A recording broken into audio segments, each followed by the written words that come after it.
You're listening to an Anazao Ministries podcast.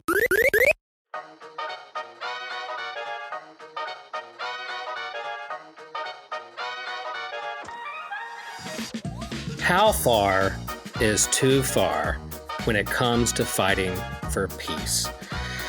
Well, fellow systematic geekologists, there may be a show that really pushes the boundaries when it comes to that question. And so welcome. We are in the midst of our HBO special series of HBO shows, bingeable shows. And a lot of us are in our listenerverse, and hosts are big time comic book fans. And so HBO put out quite the comic book show with Peacemaker. And so that's what we're going to talk about today. I'm really excited about this discussion because this show was just a surprise hit for me, and I loved every second of it. I won't bury the lead. I love this show. I thought it was fantastic, and pushed the boundaries on a lot of fronts. And so we're going to discuss that today. So I am Will Rose, one of your hosts. I'm in Chapel Hill, North Carolina. I just came back from Germany just to be on this episode. So you guys, glad you're here. And so let's go around and introduce ourselves. Daniel. Hello, I'm Daniel. You may also hear my son guest speak in the background, and I apologize in advance. Real people with real lives. We don't apologize for that. Christian, how you doing? Okay, how are you, Will? We're good. What are you up to today? Well, other than the fact I just survived another fake fire drill in the dorm room, I had OT2 today for my class, and that was a lot of fun. Fire drills and crying babies and jet lag from Germany. Man, we are real people with real lives, but love to geek out with one another. So let's just hop right in to the episode. Before we get into the actual TV show, I would, like to get into a little bit of the history of this character, and I'll share some things. And if you guys know of anything else that I'm missing, chime in. It's nothing that you can't find on a Wikipedia page, but it's one of the Peacemaker is. I wouldn't say he's definitely not an A-list DC hero. He's not a B-list. Barely a C-list.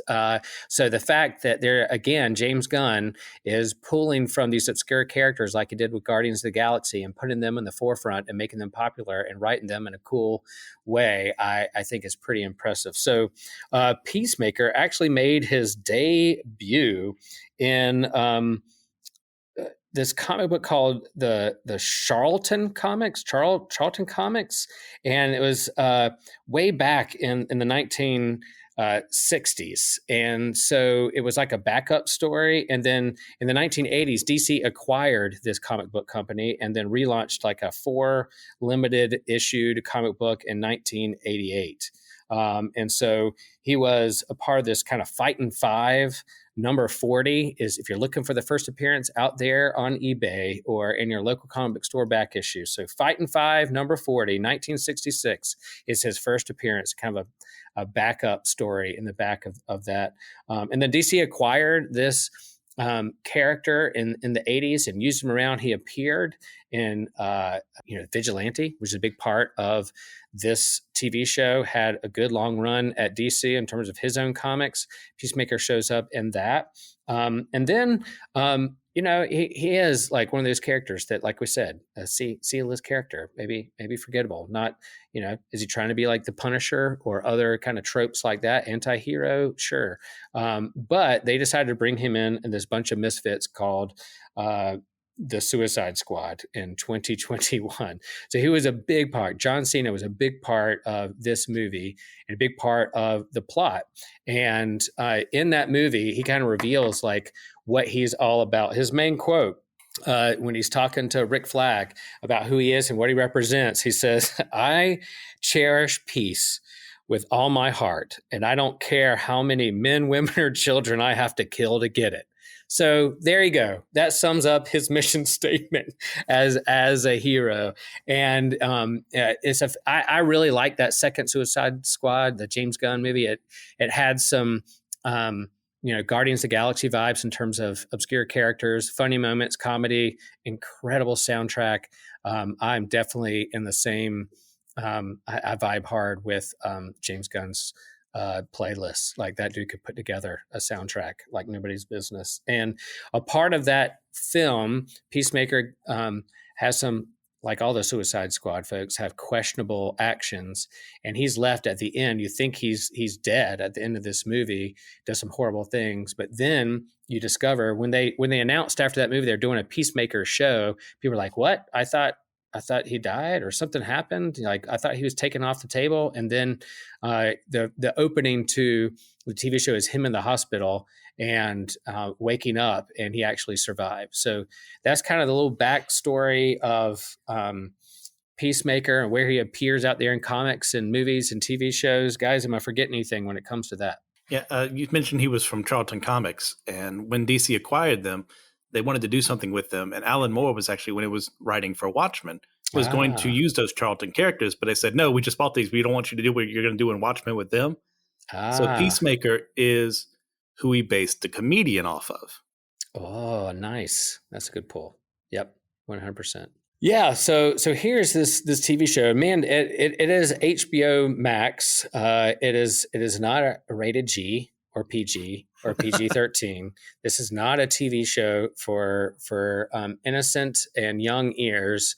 Not for the faint of heart. It leans in hard to the rated R HBO Max way of doing things. But I think having that, I mean, imagine if Guardians of the Galaxy was rated R, like the Suicide Squad. I mean, James Gunn can really go in with the jokes and the music and really pushing the boundaries with that. Christian, do you this show? How did you discover it, and when did you watch this thing? Let's see. I had watched the Suicide Squad movie James Gunn did, and I really enjoyed it. Far better than the first Suicide Squad we got. Mm-hmm. And then I learned there's going to be a show about Peacemaker. I was like, yeah, he was enjoyable, but do we really need an entire show based around this obscure character in DC? And I can say quite faithfully after that, yes, we do. Mm-hmm. And I watched it as soon as it was airing. Just talking with my brother about it as each episode dropped. It's like, oh my gosh, did you see this? Oh my gosh, this was so cool. Mm-hmm. I love it immensely. Yeah, Daniel, do you have any prior relationship with this character before the Suicides, before HBO, before the movie? Did you know about this character? How did you get into it, and how did you find the show? No, yeah, I knew nothing. I was following James Gunn after he left Marvel for that brief minute, and then they announced he was doing a DC film, and I was very excited to see what he was going to do with it. And it was going to be R-rated, so for a more, well, I was going to say mature audience, but if you pay attention to the humor, I don't know if that doesn't really work. But yeah, love the Suicide Squad. Didn't like the Peacemaker character, but was super excited to see where they were going to take him with the show. And they did it. They win. It was a phenomenal show. My kind of humor. So yeah, that's yes. For mature audiences, no. What about older, immature people? Maybe that's what they do. That's it. Like, and I think you're right. Like, this character is someone that you love to hate. If he gets on your nerves and you don't like him and he's too extreme for you, good. That is the appropriate response to this dude. Like, you're not supposed to be like, if he's your favorite superhero, man, we need to have a conversation. And I think he makes you uncomfortable. He does things that are questionable, and you should feel uncomfortable because that's what the Suicide Squad does. And so the trick for the storyteller and the IP is are they going to draw you in to make you care for these characters that are the villains or anathema to the rest of the DC universe? And yeah, that's why Amanda Waller, Suicide Squad, pulled them in the first place. They're expendable. They put a chip in the back of their head that if they don't obey orders, she's going to explode their head. And so that's why they're the Suicide Squad, and they're expendable. And in the Suicide Squad movie, they rebel against Amanda Waller, and she shows up again in this TV show with another mission. In the Suicide Squad movie, it was Project Starfish, I believe. Again, an alien race to come down that they're kind of holding and trying to manipulate or study, and it gets free. Chaos ensues. This one, you learn quickly when he's in the hospital. They're like, "You're free to go," and he's like, opening scene, and his opening conversation with the janitor is I'm like, okay, it just hooked me right away. Like this conversation and the conversation Yes. they're having, you're like, this dialogue is brilliant. And he gets free, and he thinks he's free, but then there's another kind of task force from Amanda Waller that's drawn him in for another mission, and that the chip in the back of his head is still there. They can still explode it or whatever. Am I right about that? Was it still there? They kind of manipulated him about that? I'll look it up. Yeah. I think that's why or maybe he just wanted to be loved so much. So, because that's how they could track him. That's how they could track him. Exactly. So they bring him into this new kind of mission called Project Butterfly. And it takes a while to really understand what this Project Butterfly is. Just like the character Peacemaker, you're like, what does this mean? What's going on? He's just trying to fit in. And in the midst of that, awkward moments of toxic masculinity and uncomfortable behavior, which, yeah, that's there for a reason. They then are trying to figure out what's going on with Project Butterfly. So yeah, the chip was still there, and that's how they were manipulating him. Overall, what were your? I mean, how do you think this story was told? I mean, we don't want to jump right to like our ratings, but as the story progressed, what stood out for you, and why was the opening theme song montage the best in television history? It's the only opening to a TV show that I will never skip. 100%. I am right there with you. The opening, I will never. Yeah, I even brought my wife and said, "Hey, Cindy, you got to see this." She wasn't quite as amused as I was, but it's like I'm like, I'm never skipping that one. Yeah, I even skipped like Star Wars intros. Like, okay, like yeah, let's get to the show. But this one, yeah, I don't skip. And for people out there who don't have HBO, I'm sure it's on YouTube somewhere. The opening montage, it's got to be out there somewhere. Go find it. Go listen to it. Christian, how about you? It's just incredibly well shot and choreographed to the max. And you can tell like they're having fun doing it, which just brings this authenticity to it that it's just a lot of fun watching them have fun making this. Yeah. It was, and there's even characters in the opening montage intro sequence that you don't find out later who they are. You're like, who's that person? So I can't wait for that. Who's that? I want them to show up at some point. Yeah. Even his sidekick Eagly shows up there and flies out and squawks there at the beginning. Pretty cool. Daniel, what are some themes in this particular TV show that jump out to you in terms of what it's really wrestling with or causes us to wrestle with? I think one of the things that stood out is there's this line by Myrn, who spoilers if you guys haven't seen the show. Yeah, if you haven't seen the show, pause now.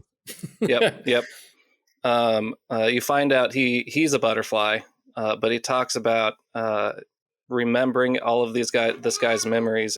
Yeah, so he has a line where he says he's a murderer, and I know his thoughts, but even he could have changed. And I think you kind of see Peacemaker change from this character you almost despised and like a person you would never want to hang out with. But then as a viewer, you're watching him change and grow as an individual to somebody who, I mean, let's see, what did she say at the end? I used to think you were like a total dick, but now you're only like 85% a dick. So he went from 100%. He improved by 15%.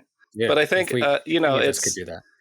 Yeah, but I think it's the relationships and the people, and even just understanding his background and where he came from that kind of helps you to have some empathy and allowed that character to grow a little bit. So yeah, well said. The character growth. He was used as a tool and expendable for a project that they were looking to. But over the course of these episodes, interactions and frustrations and working things out, by the end, you start to have empathy and sympathy for him, especially when you figure out his background and who raised him and the childhood trauma and the family trauma that he experienced from a white supremacist as a father. You're like, oh, Okay, now I understand why he's acting this way and what's going on, and to see that growth and try to separate himself from this family system is pretty. It brings you along for a good ride, and by the end, you're almost proud of him at the end. Christian, how about you? What theme or what's the aspect of this show that really stands out for you? I mean, that was a good one, Daniel. But what I was really thinking about most of his time was the history of abuse in that house, and how with his dad, not only with the white supremacist views, but how he treated his own sons, pitting them against each other, having them fight, and then how that has moved a generation to Peacemaker. He doesn't have a family, but he's taking out all of his insecurities and anger out on the people around him. That's still a form of abuse, even if it's not kept within the family in that regard. So it just shows how people in these situations, they're going to lash out in ways that even they don't understand, because that's the only thing they know, and how over time Peacemaker is able to figure out, oh yeah, I am being a huge jerk right now. Let me, that revelation he gets, it's not like he's a completely transformed person. He doesn't start going to church or anything like that, but it's a step in the right direction where how can I be better to these people? How can I treat them as human beings? That I really appreciate what they did with that. Yeah. And I, well said. And for me, I keep going back to friendship and that kind of theme of friendship, what we need in our friends and what we're insecure about. Like his friendship with there's Eagly, like the only one who literally an eagle gives him a hug in this TV show. You have to see it to believe it. And but his friendship with Vigilante, this character that was taken seriously in the comics is made to somewhat be a big joke in this TV show, but you also get to see like his background and then what he's really looking for and longing for, and the common mission that he really just wants to be part of a team, part of a group, and he really looks up to Peacemaker and wants to be his friend. And their banter back and forth and how they iron that all out throughout the show is comical. It's uncomfortable at times, but also it progresses, and it just shows, kind of reveals that this kind of longing that we all have to want to be a part of a team, to belong to a group, a family, to have deep, authentic friends, to go through life together, so we can, face our trauma and hopefully use our gifts to make the world a better place, even if we're using those gifts in the wrong way. What kind of stewardship are we using our gifts for? The show kind of lifts those up. Yeah. So any other things we're forgetting in terms of the themes that we want to do? I think there's also that theme of kind of aliens and the other. I think the whole thing is about these butterflies that are aliens. I mean, they played around that with Project Starfish, but here you have these butterflies, aliens that are pretty cool. They possess a body. They give them like the strength, and then I think that beside his father's like white supremacist ideology about the alien, the other, othering other people, I think them going side by side really says something about what humans are capable of and what we often do when we're scared of the other. Yeah, I think going along with that is a big thing of identity and like who someone is. And like when these butterflies take over their host bodies, like they're a completely different person. And how does that affect the people around them? Well, in order to do things correctly, they have to keep infecting other people because they're going to get noticed because they're so different in how they handle the world around them. And then you get with characters like Peacemaker, and once again, how he is working around the people around him, how he is learning how to treat them better. He has this whole thing. He starts to show off with this, I'm a jingoistic man. I'm going to do things for America. America, wrong, right or wrong, it's my country. And then learning along the way, like, look, as great as America is, it's still a fallible country. How do I wrestle with what I created myself to be versus who I need to be? Yeah. Daniel, what say you? Yeah, I mean, I think questions about identity are a big deal, because if you got to be careful who and what you are loyal to and why. So yeah, I don't know how much do I want to get into this. I don't know. It's fine. We should keep going. No, I thought that was good. Loyalty and, what you pledge allegiance to. I mean, he's driving around in the beginning like a car that looks like the flag. His trailer looks like a flag. He's the peacemaker. His dad is the white dragon, who pledged allegiance to a different kind of flag ideology. I think the loyalty, and then the reason he made the misstep in Suicide Squad is because he thought he was being loyal. His actions there. He wanted to be a loyal follower. He's going to stick to the mission, and then in this one, they have a mission and they're all working out, what they're loyal to, what their mission is. So I think that's completely legit when it comes to that. I think, I think is Peacemaker a hero? Is he a villain? Is he anti-hero? Is he something all different? How would you classify Peacemaker in this TV show? Most definitely an anti-hero, with along the way getting more heroic capabilities and qualities, but never on the verge of becoming a superhero, just based on who he is and the way he handles things. He's an anti-hero in my book. Yeah. How would you classify him or label him, Daniel?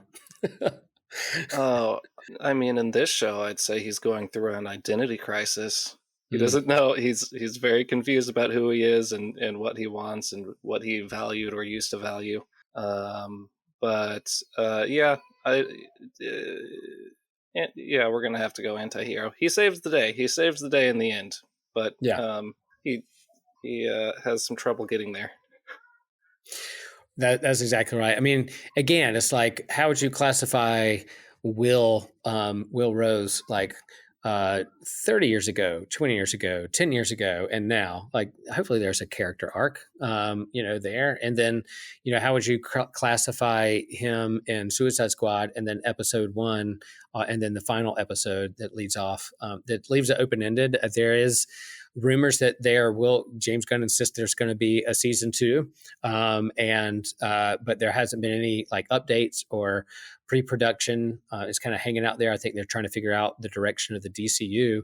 But yeah, they leave it in a way that you could do a season 2 with Peacemaker. You could bring him into another property and he could show up, and especially with that character growth. I think he'd fit in well. John Cena nails it. He's a good actor, and leaned hard into this character. I'm not a huge wrestling fan, and I don't know how wrestling fans feel about him, but man, he acted his butt off.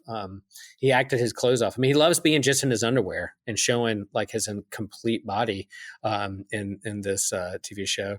After I finished watching, I'm like, man, I think I need to go to the gym. But he it is, and so they acknowledge in this show that it is a part of the larger DC universe. They talk about Aquaman.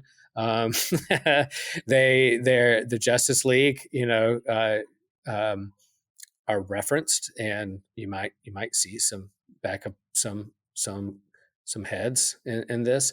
But is this, and it seems like the success of this show and the Suicide Squad, and then James Gunn being kind of on the outs of the MCU and then brought back to do Guardians of the Galaxy. But now I think this show was kind of a catalyst that led and opened the door to say, like, hey, is this new direction we want to go in the entire DC universe with a whole reboot? Daniel, do you think this is the tone that they're going with? Is this the catalyst that gave James Gunn the green light for all these huge projects that are ahead of us? Oh, I mean, for sure, between the Suicide Squad and Peacemaker, that was what kicked off James Gunn's success and brought him in to do it. I don't know that I would expect the same kind of grittiness and the same kind of raw, mature humor to be within all the other properties. But I think his ability to bring in obscure characters and place them in a realistic universe, I think that's what he's got. That's what he's got going. Yeah, I think it'll work well. Cool. Christian, what about you, man? Yeah, as far as him earning this job through these 2 series, definitely that's why they want him there. Not only for what he's done with Marvel, with Guardians, but also with the movie and the series. He's proven he can helm all those things. Now, as far as a tone for the eventual, whatever they're calling this new slate, I sincerely hope not, because this can only work in certain areas. Right. I don't want a Superman movie like this. I don't want a Batman movie like this. Yeah. But it works perfectly where it's at. Just don't infect anything else with it. Yeah. I'm kind of right there with you. I think this definitely opened the door and gave him the green light. And obviously, man, James Gunn is good at what he does. And they're like, we see the popularity of what you have done here, and they see the numbers when it comes to Suicide Squad and this TV show on HBO. And so they're like, hey, we want to chase those views, chase that vibe for the DCU and the way he can intermingle. I think with all the properties that they've announced, James Gunn, I don't think he's going to make everything like Suicide Squad or everything like Peacemaker. He can change the tone around, just like the movies have their different tones and styles, and hopefully their own characters have their own vibe and way of doing things too. So I think he's a pretty smart guy that he's able to do that. So yeah, I mean, but if you like James Gunn's style and humor and music choice, which I really do, then yeah, I think you should check this TV show out. I couldn't recommend it more. What about you guys? What is this? Is this something that you would recommend, or would you like selectively choose certain people to recommend it to? Definitely selectively choosing. This is not for everyone. And I mean, we've even had discussions on the show before. Joe is not a big fan of this. Right. And he thinks it's a little too cringy 12-year-old humor. And sometimes it does get there, and it irks me when it goes that far. Mm-hmm. But as far as plot-wise, the story and everything, I'm there for it. And even with the annoying stuff like that. This is exactly it's exactly the kind of humor that would have made me very uncomfortable in public school as a conservative evangelical. Like mm-hmm. I couldn't have done this 15 or 20 years ago. But yeah, it's definitely not for everyone. If you like adolescent humor and a great story and great character development, but you really also got to enjoy adolescent humor and not mind a whole lot of F words. So it's not for everyone. Yeah. Yeah. If you can handle all those things, I say, yeah. I think even looking at his character, like we probably know people like this. There's a little bit of Arrested Development with him in a sense that like he's kind of stuck trying to impress his father, longing for friendships, the potty humor, the F-bombs, is, trying to be a man's man, that kind of thing has stuck with him. But he's starting to see through this Project Butterfly, and if you think about Butterfly starting in as one thing, and then chrysalis and becoming a cocoon and emerging as something different out of that. I think it fit that theme is what's happening with Peacemaker and his character. This emergence of a new creation, a new character that's emerging from something that was once before, regardless of how traumatic his childhood was and toxic and appalling the viewpoints of his dad and his family. Hopefully, when it says Project Butterfly, that I had no idea when they began talking about this, that was going to be the overall thing, this transformation, becoming something different out of it, I think is a big theme that you can run with when it comes to Peacemaker. And I think it was masterfully written, good humor. For some, this kind of humor. I mean, yeah, Joe and I disagreed about like Elf, and I get it if you're like, man, I don't like that, but man, that's just right down my alley of humor.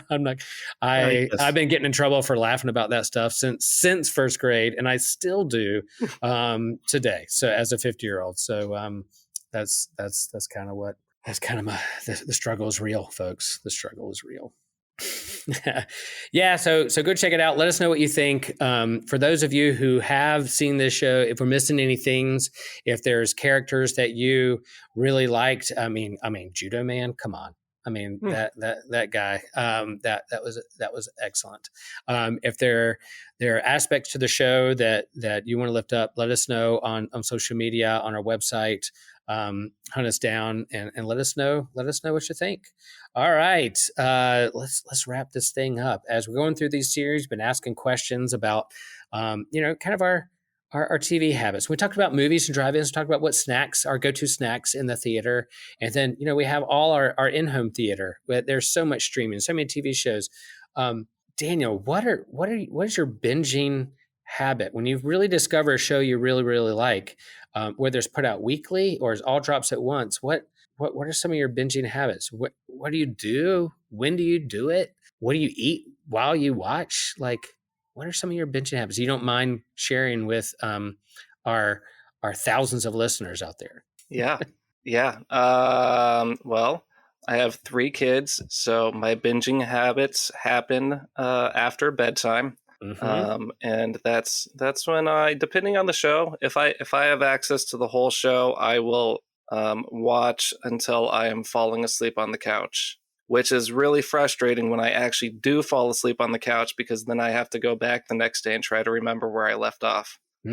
Especially if he keeps going from episode to episode, continue next episode. That's happened to me. I tried to watch it and I tried to rewatch some of the show. I fell asleep, do half of it, and then I woke up and it was like already on episode 6. And I was like, wait a minute, I was in episode 2. Wow, that was a good long sleep. That's the worst. Yeah. So what is like the time, like your bedtime for your kids? What's like prime time? Like you're not quite sleepy yet, but you're ready to watch the show. What time in the evening does that land for you? All right. Yeah. Well, start around 8:30 or 9, Okay. and then I get tired anywhere between 11:30 and 1:30. Okay. Now I feel like I need to explain. I don't binge TV every night of the week, but when I finally find a show that I really enjoy, I'll just keep going till I can't go any longer. Nice. And I think the streaming services are being a little smart now. I mean, I think Disney Plus does it. HBO's been doing it. Like Netflix dumped and then people binged and it was over and they stopped talking about it. I think drawing them out, they relearned that, when you have these episodic TV shows week in and week out, people start talking about the episodes, whereas Last of Us, Mandalorian, they want a week-long drawn out conversation around what's going to happen in speculation, and then they drop another one. So this kind of dropping one episode or a couple of episodes or 3 episodes at once, talk about it, and then they want to draw people's subscription out. They don't want you to get that like trial for a couple of days, watch an entire series, and then drop it. So they're learning as much as us. Yeah, Dan. No, yeah, but there have been times where I will wait a month into a show so that I can subscribe for a month shorter than I normally would, and then that way I got a few episodes to keep going on, keep watching. Dan has the geek hacks, man. Whether it's he brings out some wisdom on how to do this stuff. Like I now know how on my Roku to do the up toggle to know where it is in terms of how much duration I have left in the TV show. I did not know that until Daniel taught me that trick. I was like, man, that's so good. Yeah, good stuff. Christian, how about you? How do you binge? What's your pattern or habit? Well, I've become my father. I always knew it was going to happen. Hey, that tracks with Peacemaker. Yeah. He is one of those people. We're both undiagnosed with something. I don't know if it's ADHD or what have you. I don't have the money to go to the doctor to tell me what's wrong with me. But he is one of those people that as opposed to me, I can read an entire book in one sitting, or at least I used to be able to do that, and then do nothing else. I'm just there. I'm reading it.